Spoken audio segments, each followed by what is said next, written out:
Hey everyone, welcome back to another What Sold video. For the week of September 14th through the 20th, I had $810 in online sales with a profit of just over $466, plus had another $500 in boost sales.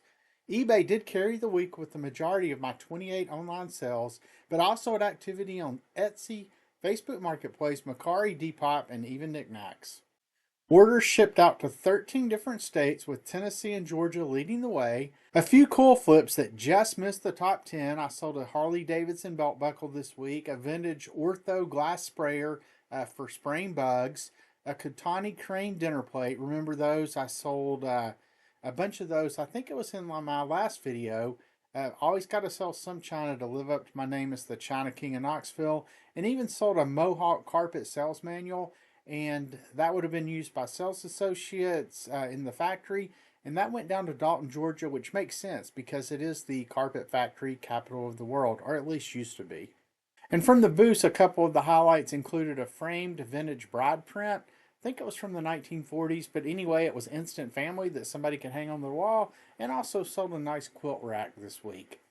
But as always, I'm here to count down my 10 most profitable online sales, and this week's list is a fun mix of books, posters, and other vintage goodies, so let's jump right into the top 10.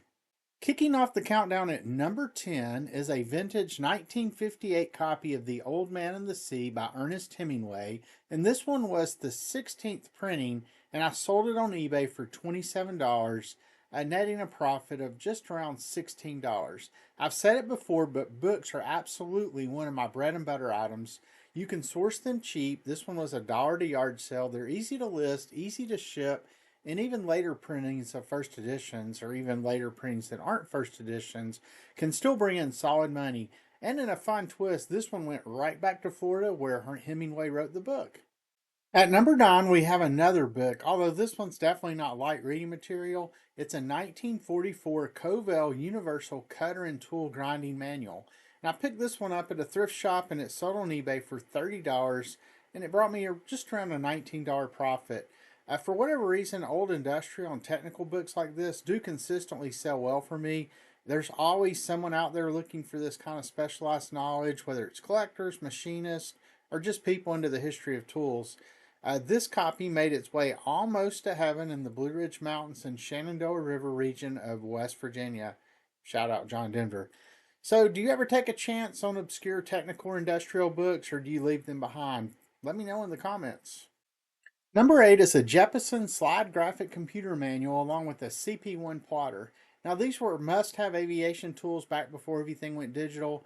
The Jeppesen Slide Graphic Computer is basically a circular slide rule that pilots use to figure out fuel burn, wind correction, and flight time, while the CP1 plotter was a clear plastic ruler used to measure distances and plot courses on sectional charts. So if you were learning to fly in the pre-GPS era, these two tools were essential in your flight bag. Today, of course, pilots just pull out an iPad and punch it all into ForeFlight or another app like that, but back then you really had to know the math. In any case, I grabbed this set at an estate sale for $5, and it sold on eBay, giving me a profit of just about $20. Number 7 is a vintage Chinese blue and white porcelain shard trinket box housed in an ornate metal mount. Now, shard boxes are decorative boxes that feature a piece of broken porcelain, and they're often from antique vases, bowls, or plates that's been repurposed and set into a new or metal or wooden mount. In the case of the one I have, I'm assuming that the shard that's in there is from an antique, but there were really no markings to know for sure. But in any case, it was a really cool piece, and it is a good way to give new life to fragments of damaged porcelain, regardless of whether they're new or old, and turn them into something useful and beautiful again. This one was a consignment piece, and it sold on eBay for just about $47, and after consignment fees, the profit came out to $22. Number 6 is an antique halftone lithograph print titled Queen of the Road. It measures just about 9 by 7 inches, and it shows a woman riding in a carriage being pulled by a horse. Prints like this, based on my research, were very popular in the late 1800s and early 1900s, and they were often used as inexpensive art to hang in homes before you had the modern mass printing. This one came out of an estate sale for just $1, and it sold on Etsy for $29, and netted me a profit for just about $23. So while most of my ephemera is sold in live sales on Whatnot or other platforms, certain pieces like this do better on marketplaces where I can reach people who are willing to pay up a little more. So, in any case, that brings us to the halfway point of the countdown, and I've still got some really unique flips ahead, including some China, sports collectibles, and a few surprises. So, stick around to see what made it to the very top of the list. Number 5 is a 1989 USA Volleyball Team Media Guide, and it features volleyball legends Karch Kiraly and Steve Timmons. I actually found this in a most unlikely place. It was in the recycle bin at an estate sale. So here's the story. I just won a lot of maps at an auction, and I went to pick them up. The family happened to be at the house. So I asked them if there any more paper that didn't sell, and they said they had just tossed a bunch of stuff in the bin outside. So I asked if I could take a look, and sure enough, they said yes, and I pulled out this guide along with a stack of other volleyball and hiking related ephemera. This particular one sold on Knickknacks for $36, netting a profit of just about $25. So just a great reminder that it always pays to ask questions and keep your eyes open, because sometimes the best treasures are sitting in the recycle pile or the trash. Number 4 is a pair of Theodore Haviland Rosalind cups and saucers, and these were made in America. I also have some of this same pattern that were French made, but these particular ones happen to be made in the USA. Now, I'll be honest, cups and saucers are probably my least favorite China items to pack and ship. Now, 2 aren't too bad, but sometimes people will buy 6, 8 at a time, and those become a little more puzzle-like. But when you're the China King of Knoxville, you've got to just soldier on and do it.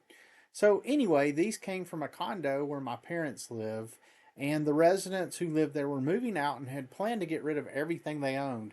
So my mom, I guess, asked them what they were doing and gave me a call. So thanks, Mom. And I hurried over, and I was able to grab a bunch of Haviland china in this pattern, plus some other pieces of china and artwork. And this particular pair sold on Etsy for $33, and it gave me a profit of just about $25.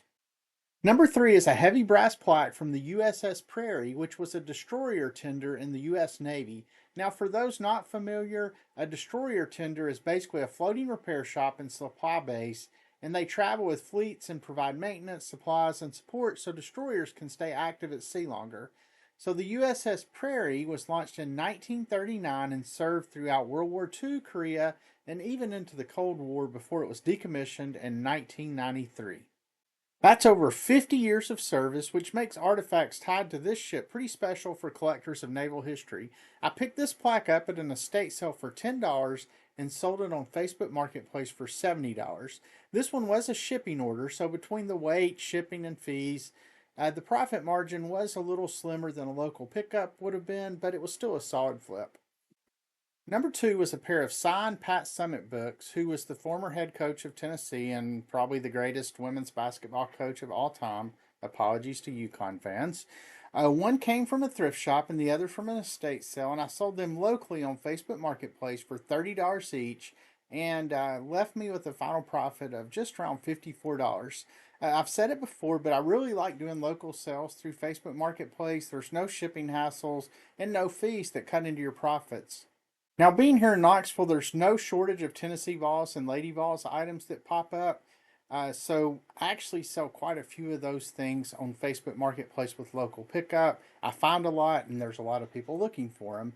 And here's a tip. Anytime I find books in this area, or really any books, I always check in the side to see if they might be signed. You never know when you'll stumble across an autograph like this.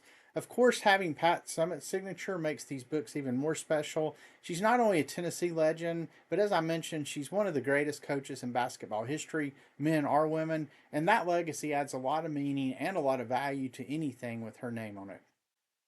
Number 1 happens to be more University of Tennessee collectibles, and this is a pair of vintage schedule posters. One's from 1975, the other from 1980, and the 1980 poster features none other than Johnny Majors, who'd returned to Knoxville as head coach, and a couple years earlier, I believe it was 1976, right after he led Pitt to the national championship. So both these posters came from the same estate sale for $5 each, and the 1975 poster sold for $100, and the 1980 one went for $35, which left me with a combined profit of just around $92. They both sold on eBay to the same person and they stayed right here in East Tennessee. And that makes sense. With the resurgence of Tennessee sports in recent years, especially football, anything vol related has been selling much stronger than it used to. And these kind of pieces hit that sweet spot of nostalgia and vol pride that collectors, vol fans, they just can't pass it up. Before we finish up, I'll give you my worst sale of the week. So, from a margin standpoint, it wasn't disaster. It was just a small sale. It was a silver plate sugar spoon from 1847 Rogers, and it was in the garland pattern. So, I sold this on eBay for $9, which left me a profit of just $2.46. Hey, at least, unlike last week's, I at least made a little money. But this was the last leftover piece from a larger set that I'd already sold off all the pieces. So overall, I made a great profit on the full set. So I was fine with letting this one go cheap. It clears out inventory, keeps the cash flow moving, and most importantly, I didn't lose any money on this one. And in my opinion, that's one of the keys in reselling. Not every sale is going to be a home run, but even those small flips keep things steady and make room for the bigger flips. And with that, we've wrapped up this week's countdown. We had a good mix in this batch. We had some books, china, ephemera, sports memorabilia, even a little naval history, which just shows how diverse the reselling game can be. As always, the lesson is that you never really know what's going to sell. And sometimes it's a thrift store pickup, sometimes it's an estate sale score, and sometimes it's just asking the right question at the right time. I've sold across a lot of platforms again this week: eBay, Etsy, Facebook Marketplace, knickknacks, and that variety really helps keep things steady. Now, a quick shout out to List Perfectly, the cross posting tool I use to keep all those marketplaces running smoothly. It saves me a ton of time and keeps the inventory moving. And if you're reselling across multiple platforms, it's a game changer. You can use the link in the show notes to get 30% off your first month of List Perfectly if you want to give it a try. And if you just can't get enough reselling talk, check out the Finders Flippers Resell Podcast. I do that with Wes and Johnny. Wes is with Slim Flippers, Johnny with Frizzy Finds. And we cover the ups and downs of reselling. We interview other sellers and have a ton of fun along the way. The numbers are fun to look at, but what keeps me going is the treasure hunt itself, the stories behind the items, and getting those things into the hands of people who are going to appreciate them. If you enjoyed the countdown, make sure you hit that like button. Leave me a comment about your favorite flip and subscribe if you haven't already done so you don't miss the next episode. Thanks for watching and see you next week.